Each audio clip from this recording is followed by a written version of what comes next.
Abraham, the role of imagination in creation.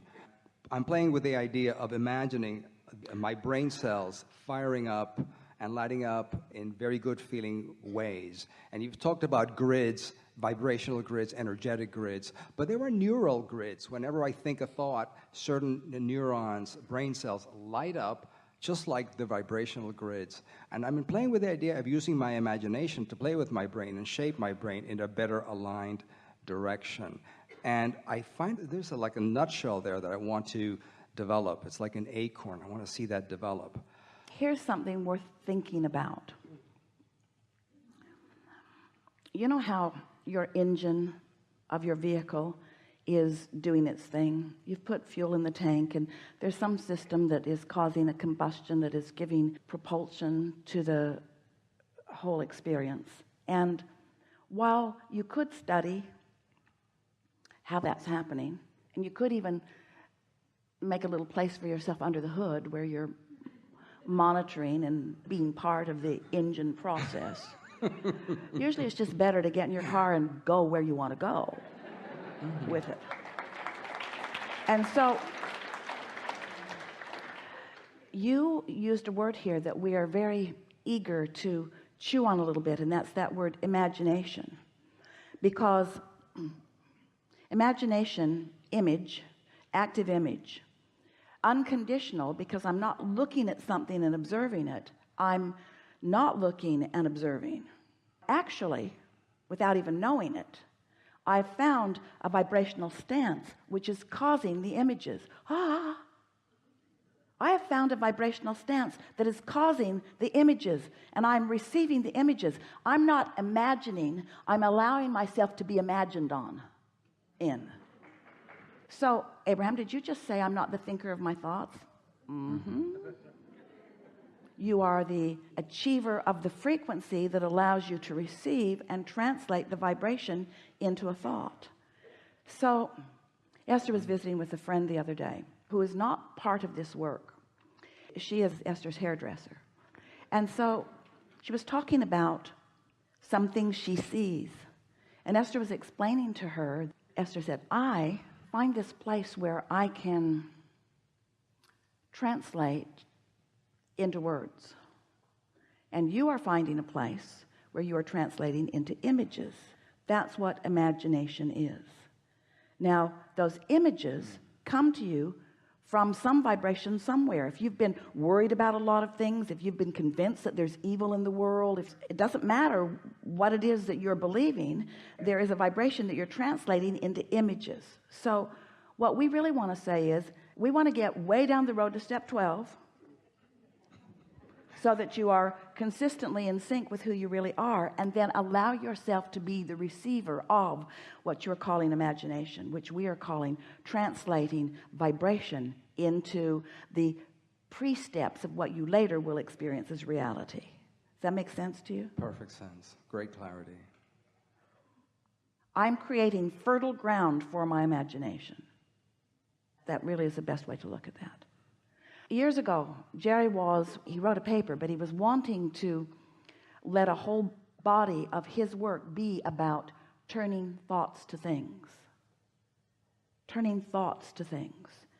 And we want to take that idea further by saying, allowing the vibration to become the thought, to become the thing. You're not turning anything to anything. Things are just becoming, because the law of attraction is making sure of that. And when you posture yourself in a way that you allow that, so your entire work must be about getting yourself in the receptive mode, which just means get happy. Don't work on your imagination, get happy. Don't try to figure things out, get happy. Don't try to solve the problems of the world. Ignore the problems of the world or you will not solve them. Now, let's be clear about this. You can't really ignore them because they're in your face. They're really in your face. So you're not really ignoring them, but you're not giving so much airtime to them that you're preventing yourself from being the solution to the problems that are showing up. Feel the difference in all of that? So the vibration of the question and the vibration of the answer are very different vibrations. So you were somewhere, maybe in one of those earlier steps, when you asked an important question and launched an important solution into being. But now where are you in relationship to the solution? Are you more a vibrational match to the solution or the problem? And you can tell by the way you feel, because you cannot be both at the same time. It's one or the other. So that's what we want to say to you. Decide that your dominant intent, always, what you mean most to do right here, right now, whenever it is to be in the receptive mode, which means you're going to take the path of least resistance from where you are right now. So could someone write a book that says, people of planet Earth, this is the manual of the path of least resistance. Take these steps. Take these steps. Or does everyone stand in their own unique place in relationship to where they are and who they have become? And is the path of least resistance something that's moving about for them, that they're just finding the vibe of? So let's say, in the case of our friend we were talking with earlier, that he is standing right here, right now, in a business that is doing well. And the path of least resistance for him is for it to do even more, wanting his business to grow. He has a certain structure of his business right now that cannot right now accommodate his ambitions.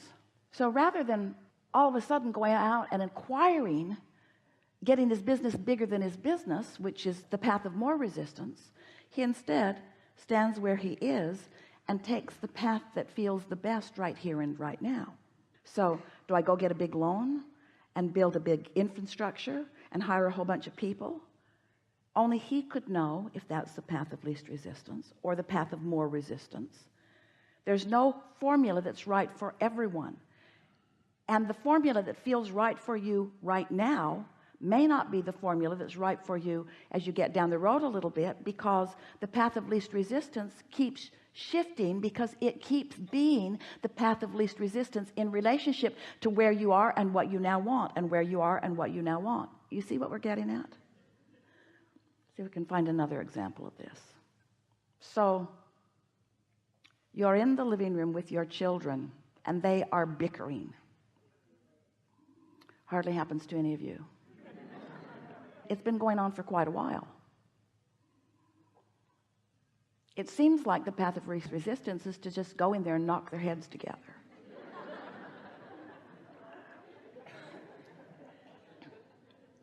After all, that's what your parents did. But you don't live in the same environment that you lived in then. And so that doesn't quite feel like the path of least resistance. And so you think, I'm going to get in this and I'm going to understand them. So you follow what you feel is the path of least resistance, because it feels like either knock their heads together or talk with them about it. So you go and talk with them about it.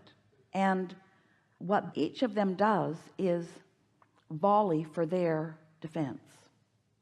So now you're collecting all of this information, and now you're trying to sort out who's right and who's wrong in this. And suddenly you realize this wasn't your path of least resistance. You kind of wish you just knocked their heads together.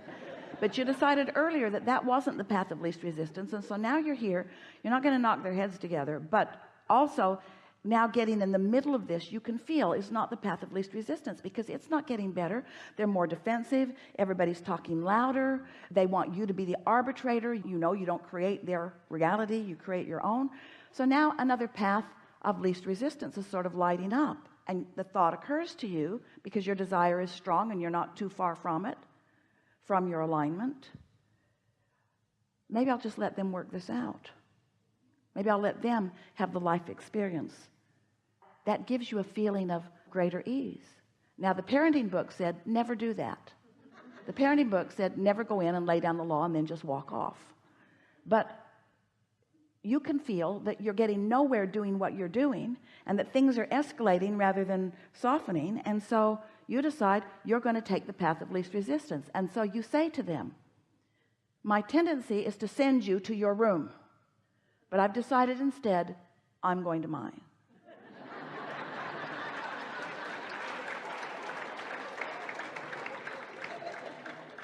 This is not a punishment to me. I'm saving my own life. I can't sort this out for you. It's not my job to sort this out for you. I don't have enough years left to get to the bottom of what's going on between you guys. And so I'm just doing what's best for me. And I would encourage you to do that too. Now, that sounds absurd if you've been reading parenting manuals, but we want to say to you, only what feels best to you is the best path for you. And the more you allow yourself to be in the receptive mode, to receive the impulse or the inspiration that gives you that feeling of relief, the more you will realize that, oh, there is such a clear path for you, and that Source has lighted it all up.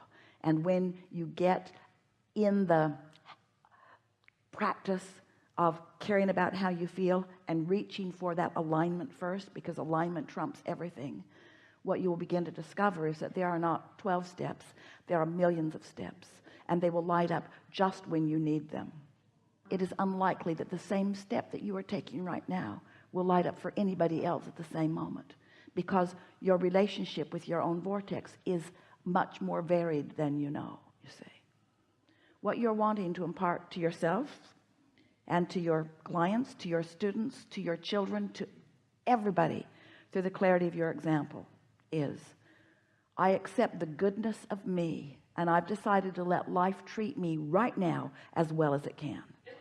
I'm in the receptive mode of what's best for me right now, what's best for me right now. And don't you wish that for everyone that you love? Don't you want to find some way to help them become consciously aware of what's best for them, moment by moment by moment? We've enjoyed this interaction a lot. Good time for a segment of refreshment.